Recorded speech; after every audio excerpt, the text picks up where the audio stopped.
work? Okay. Good morning. Thanks for having me. I'm talking about how convenience is killing open standards. Could be easily renamed to killing the planet, open source, or whatever. But I don't want to be so negative in the morning. So a couple of weeks ago, I tried to summarize the last 5 years of IT strategy in some way, and would like to spend the next 2 minutes explaining my point of view to you, and I hope you enjoy it. I know you have seen this guy before. Y me llama el cocinero. Risita, ¿qué? Ve por la paellera. Venga, que las 2 de la tarde ya están aquí. Miren, bañador. En las chanclas. Todo despeinado porque no me dio tiempo nada ponerme las chanclas y el bañador. Voy a la playa, había subido la marea.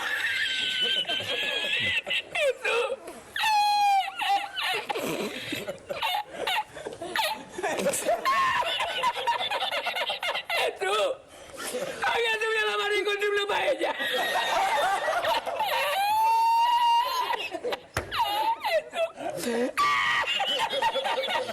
Y la encontré porque estaba la paellera agarrada metida entre las piedras de Chipiona del faro.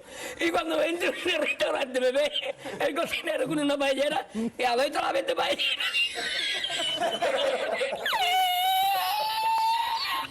¡Asómate, mira dónde llega el agua! Llegaba el agua hasta el restaurante. Había subido la marea.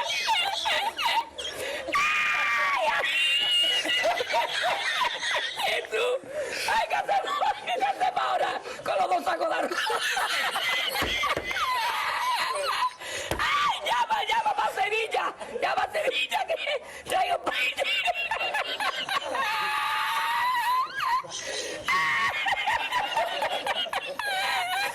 ¡Ay, tú y yo con el bañador y con la paella! ¡El cocinero! No veas, para Sevilla. Y al último, que cuando ya salió la bien de regla, estamos llorando. Me cobró el tío la paella.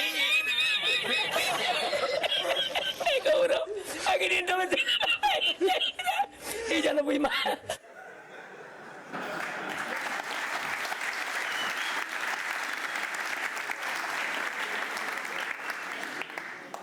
So you can find it on my Twitter profile. I pinned it there if you like it. I've seen it like 300 times and I can still laugh about it. Okay, so let's come to the real talk. Give you a little bit of an introduction who I am. My name is Bernd. I'm CEO of a company named Netways, which is a German service consultants company, and also Weissinger, which is a monitoring tool. I'm heavily involved in the Devopsdays movement, of course, and I'm living in Nuremberg, Germany. Is like in the north of Bavaria, if you're not familiar with where Nuremberg is. And you can find me on Twitter if you want to, using #gethash. So where's my background? And I think my background is perhaps important because that topic is important to me. I started as a Solaris admin in 1998 at a big like European German retail company named Quelle. Still somebody who knows that company? They also broke already, so they quit down their business. So I started there. I came from like Windows at home and started there managing and doing my admin job on an E10K machine. Then for whatever reason, I came into being an Oracle DBA. Why? I don't know. Yeah, honestly, I don't know. I think the job was free at the time. And then I went over to an Oracle consultancy company, did that for 7 years, and now I'm working for that open source company now for 12 years. I'm pretty sure that I will retire there because I love the job currently, and I'm getting too old to get another job. So I think I'm going to be in that business for a while. So what is my motivation for the talk on open standards? And perhaps I have a little bit different perspective on all the things than perhaps other people have. I think one of the reasons is that I'm old. Perhaps not too old, but still too old for the generation who's like 19, 20 years old. They don't have this perspective we had at the time. I don't know who you had to deal with, like IX, HPOX, Solaris, who started his career with that kind of stuff. Still a lot of people alive from that century. That's good to see. Good to see. So Yeah, we were curious. So at the time I started, I had no idea what I'm doing. So we had to learn anything. And of course, because we were young and we were super like into it. And for the other department in the company at the time was the host department. We were just like the random play idiots with our like Unix crap because they still were running on the host. And for them, we were like, whatever you do, I don't care.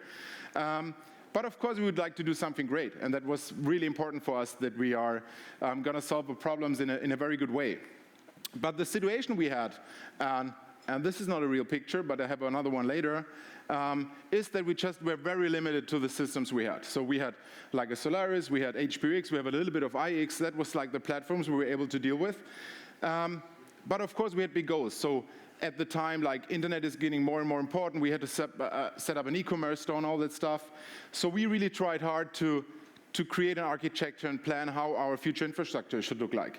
The problem is at the point that software-wise, we were very limited to go to our vendors and ask, hey, we have that problem, do you have a solution? And of course, our vendors at the time, they had a solution for everything. Even if they didn't understand our problem, they had a solution for it. So we ended up like, we had to buy this one, we had to install this one, and try to make it work at some point. But I said, we want to do this, and we get all the promises, and we get some packs of software, and ended up like doing it this way, because it was always a mess. So we tried to have the different software parts together. We were very limited on the stack, and every time we tried to improve something, we made it even worse. And I guess that happened a lot in Germany, so we have our own German word for that. It's Verschlimmbesserung. So it's one of the most important German vocabularies, like Verschlimmbesserung, making things worse, trying to improve it. I think the other languages have that word as well, in some way. So it was very frustrating. So it was really frustrating, but it was tried hard, but every time we were bouncing against the wall because it was at some point not possible. And that was the positive way, there were some standards.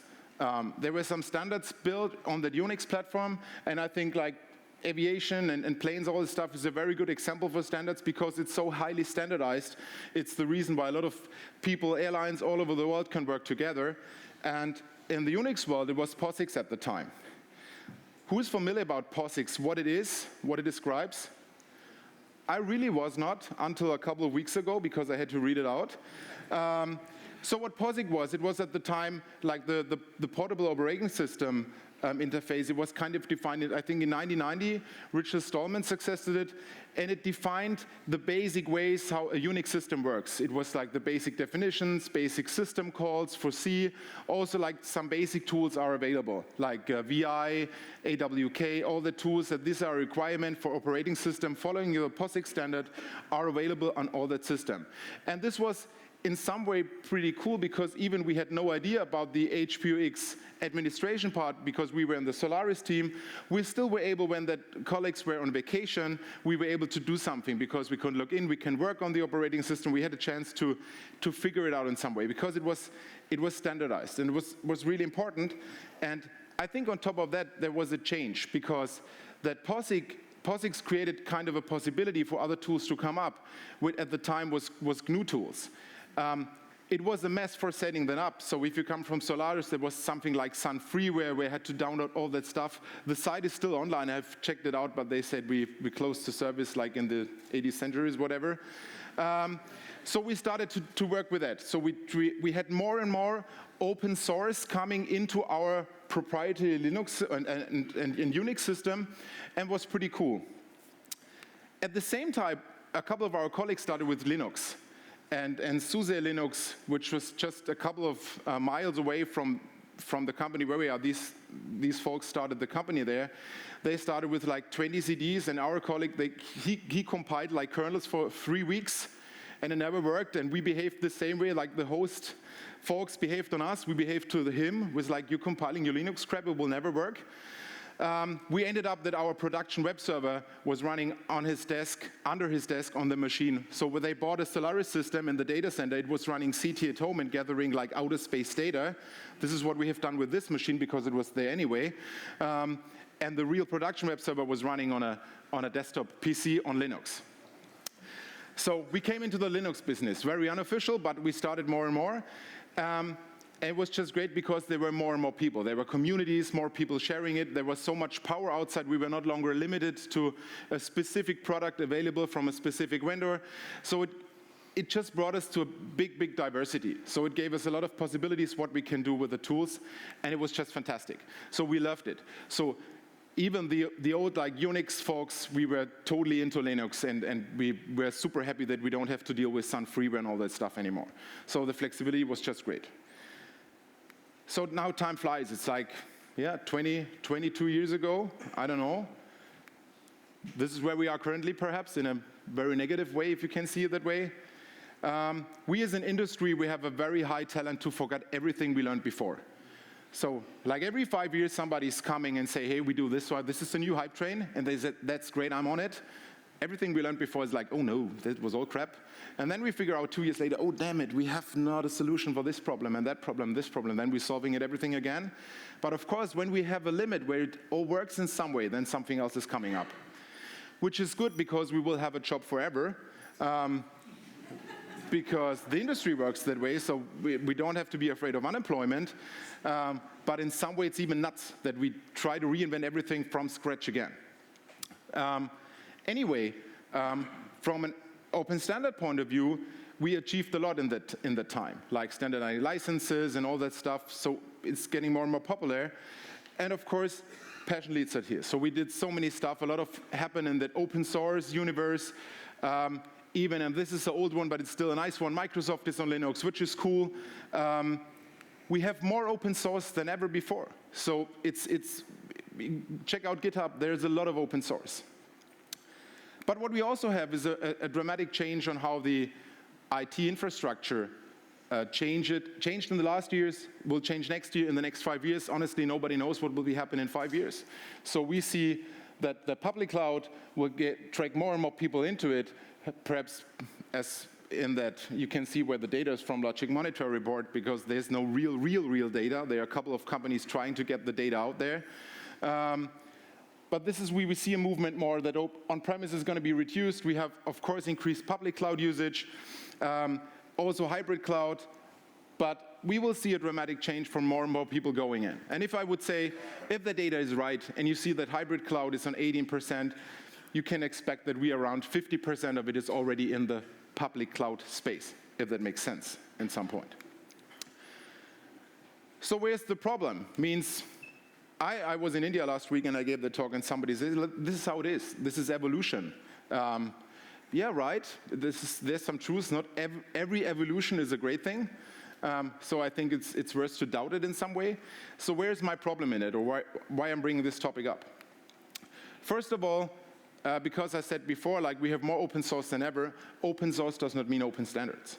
So we have, of course, more open source, perhaps on the developer perspective, but it's not the same. We have some institutes defining open standards like the W3C or the IETF, for example, which bring up these standards, but all the other things are technically not. Also, an API is not a standard.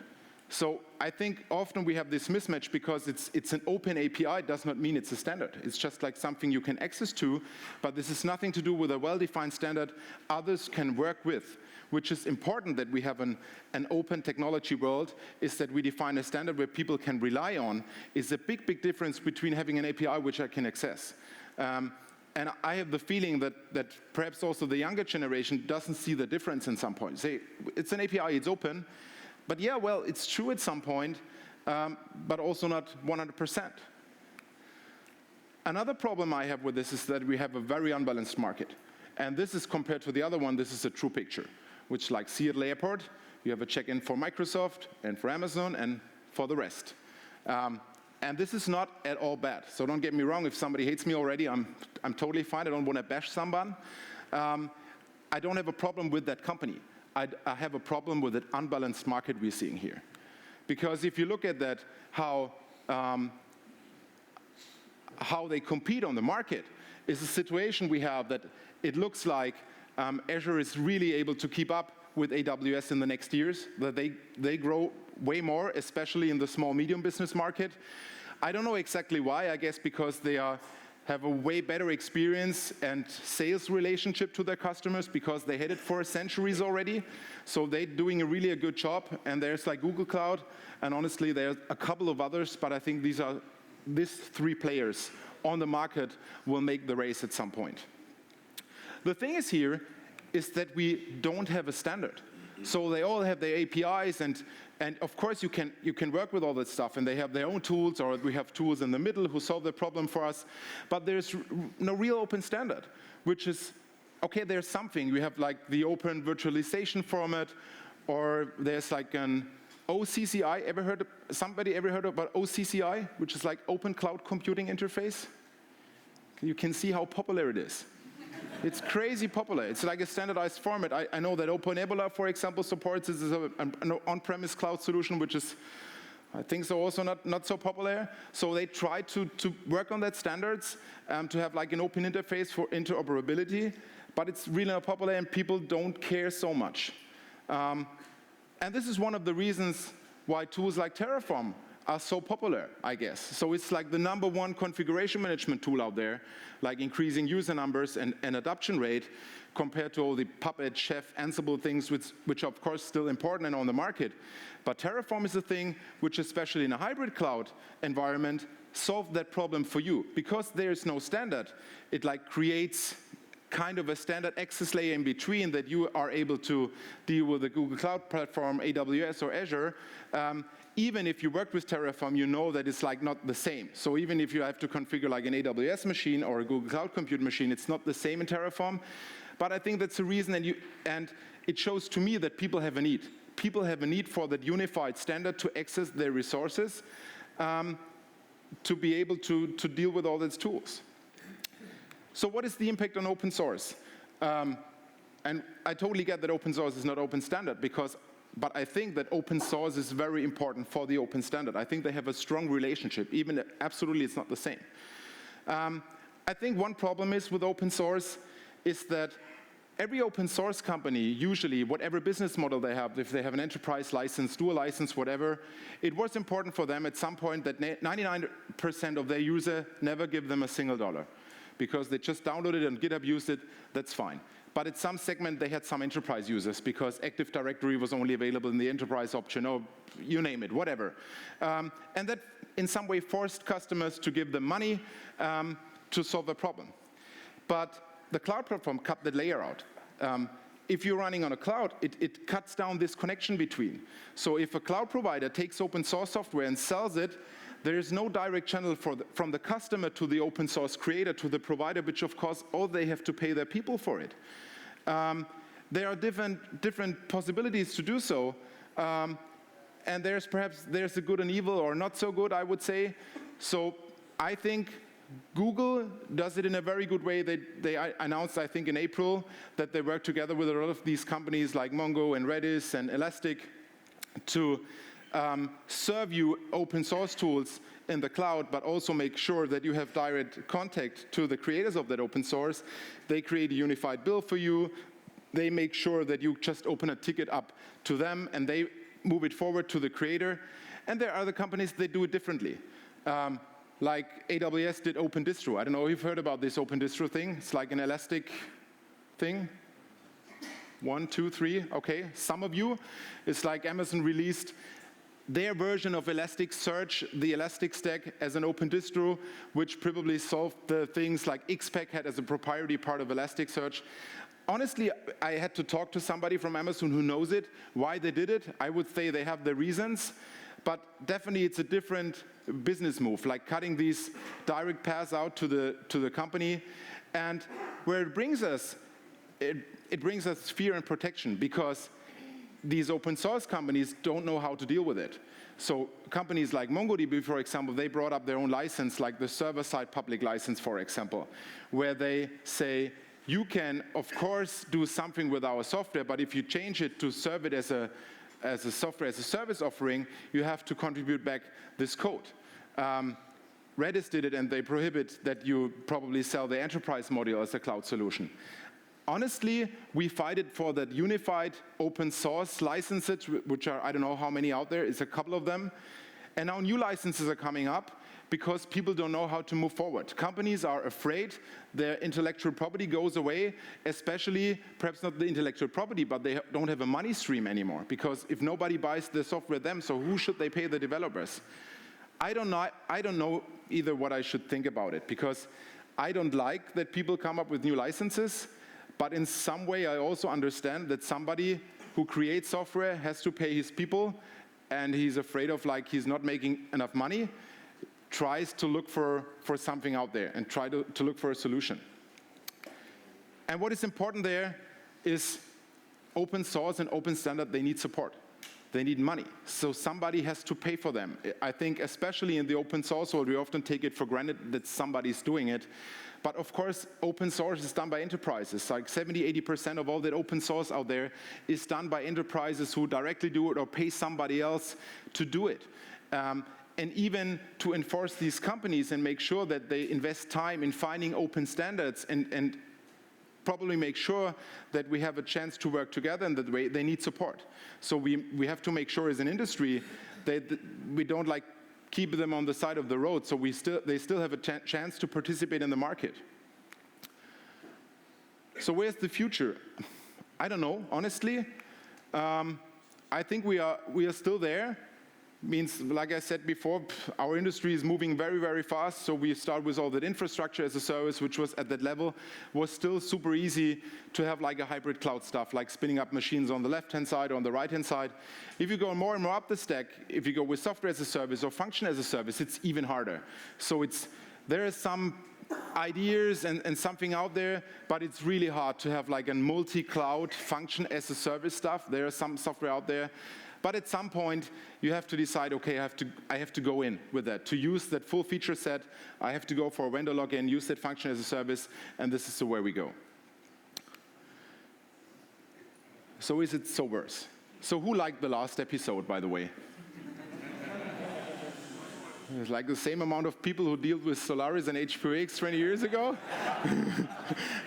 I don't know if I like it, honestly. I think it was, yeah, so-so. So it's winter coming.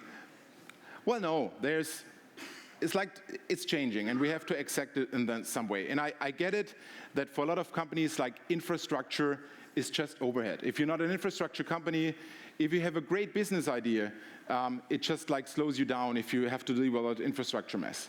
And convenience is a risk, which is something you can accept in your business. So I have one of these phones too, and I know at some point if I don't do something else and would like to change over to BlackBerry, for example, so all my money I spend in their app store is like gone. It's like, that's it. I have a login. I'm happy to do that risk because it gives me a lot of convenience. So I get this. But login is a risk as well. So in your business, I think you have to decide what is important for you. So how much are you willing to go with in that risk? And so even, I said it before, slowness is a risk too. So you have to decide. And if I would have a great idea now, which unfortunately I don't have a great idea now, I would start with the cloud anyway. And I would perhaps use the full stack and go in and use function as a service, whatever, to get it on the road very quick, because I would always be afraid that somebody else is bypassing me and my idea is gone. But perhaps after a year or a month or 2 years or 3 years, you figure out if your software is successful, if your solution is successful, because one chance is like you're going to be away from the market or you're still there. And I think everybody knows that after 1-2 years, you have to redo your stuff you've done before, because then you look at it and say, holy moly, what have I done 2 years ago?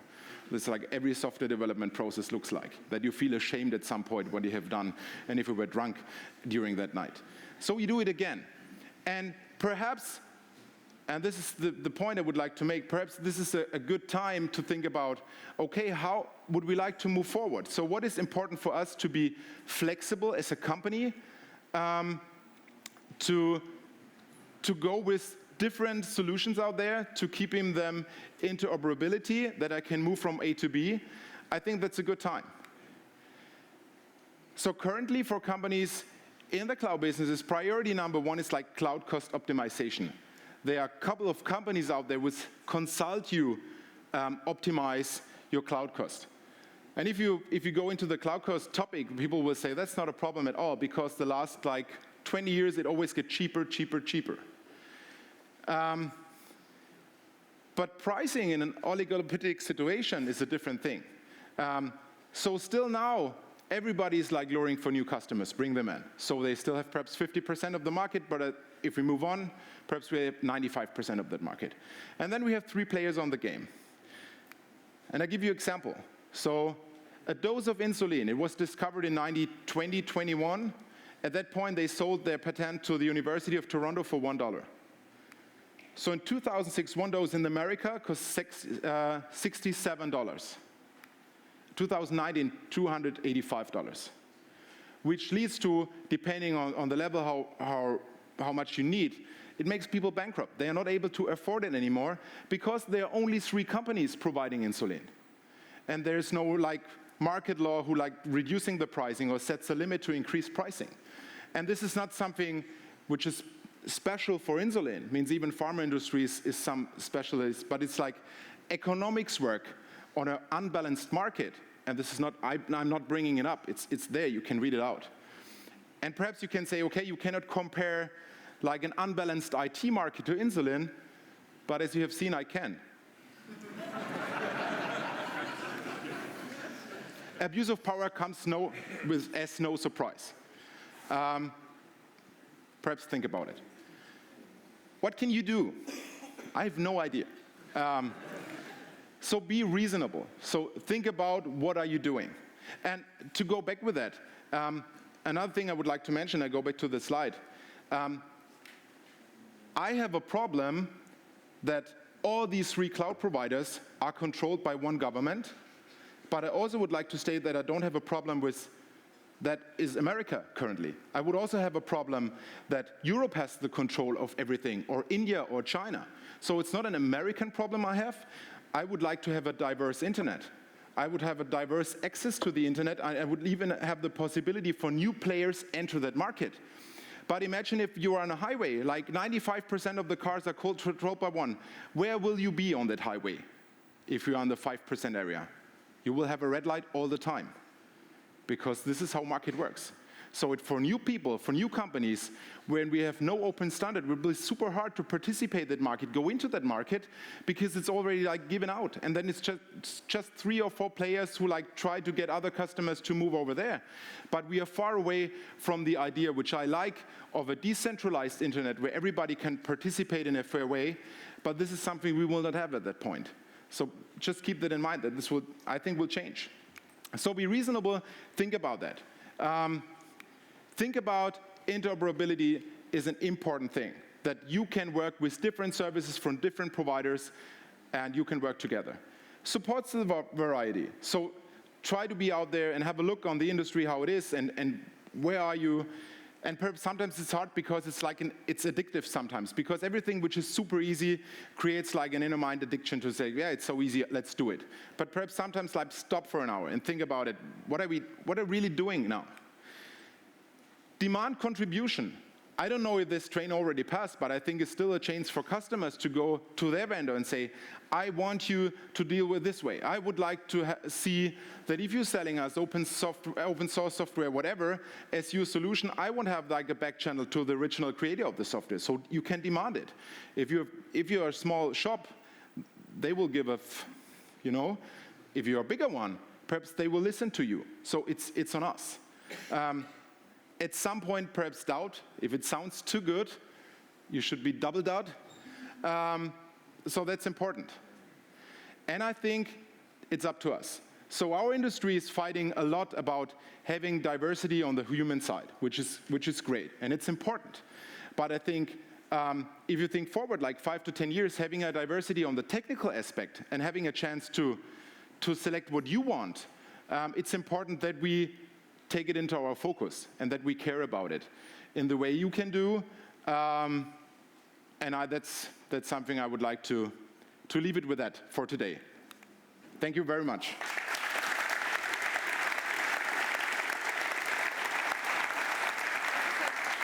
Thank you. Yeah, sure. If questions, there are questions out there. Does anybody have any questions?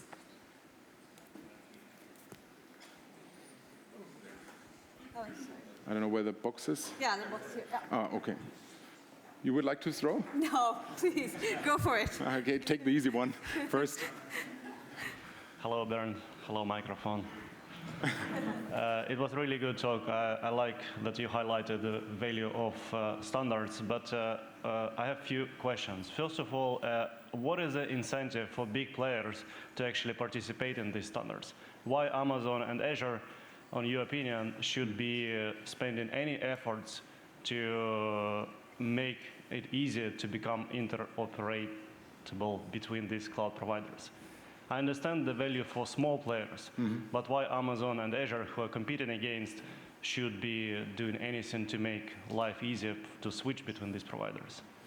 And second question is a follow-up to this one. If we, let's say, at some point have some unified way, let's say, to launch load balancer, for example, and load balancer in Google means totally different thing in Azure and totally different in AWS. How do you think it can be unified to use value of these standards? Good, two questions. So answering the first question, I think the problem is that they don't have a motivation. Because for them, and it's not because they are bad. It's like every industry, every company works. They try to get new customers on board, making it easy as possible and making leaving as hard as possible. This is everything works. If you buy a car, whatever, everybody's super helpful if you're coming, but if you're leaving, it's like, oh, well, good luck. That's a problem. I think we as users and we as an industry have to demand it, that they come up with ideas. And we have to demand for standardized interfaces, for example, to control your virtual resources. Another problem, and that kindly answers question 2, is I get that defining standards has a very big problem because it takes a long, long time.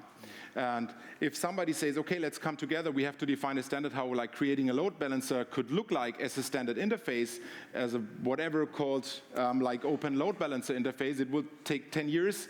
And nobody of the companies is interested to participate in that race because it slows them down, and they would like to focus on more and more features for luring new customers in. I don't have an answer. Honestly, I don't know. I think it could be on us if people would demand it enough. So hopefully, this is sometimes the market works that way. If people demand it enough, then they listen and they try to change. And I would love to have like an open, well-defined consortium standard. But even if we don't have this, I would be super happy if we kind of a de facto standard where everybody is agreeing to, like an, I don't know, S3, for example, which is no real consortium standard, but it's something you can deal with, you can work with. And since so many people working on S3 standard, it's super hard for Amazon to just change it because it will break down a lot of tools out there. And that would be enough for me as an industry that you have the chance. But honestly, I see a big problem that cloud providers have no motivation doing it. I don't know if that was a real answer, honestly, if I think about what I'm saying, but well, it's hard to answer. Hi, thanks for the great talk.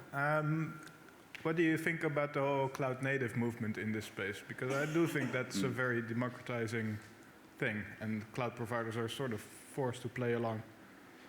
Yeah, you answered already the question, I would say. They are forced to. I think one of the reasons why Kubernetes, for example, is so popular because it creates kind of that standard where you can move your Kubernetes deployment from one cloud provider to another. Even if it's it's a de facto standard, I would say. I think it's a good thing.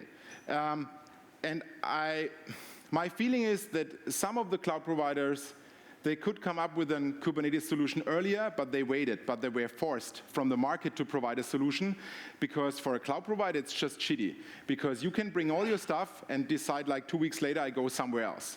I like it for that way, and I think that could be a good layer as an abstraction for different cloud providers if we come also to a standardized market in the way that we bring it more up to the infrastructure, which is also needed for that Kubernetes to be up there.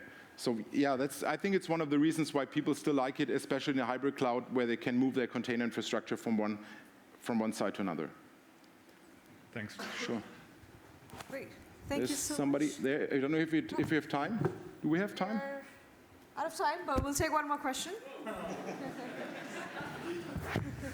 Hi. So it's not just me that's bad at throwing Do you think that standards that are designed by consortiums like the ITF are inherently better than emergent standards from vendors?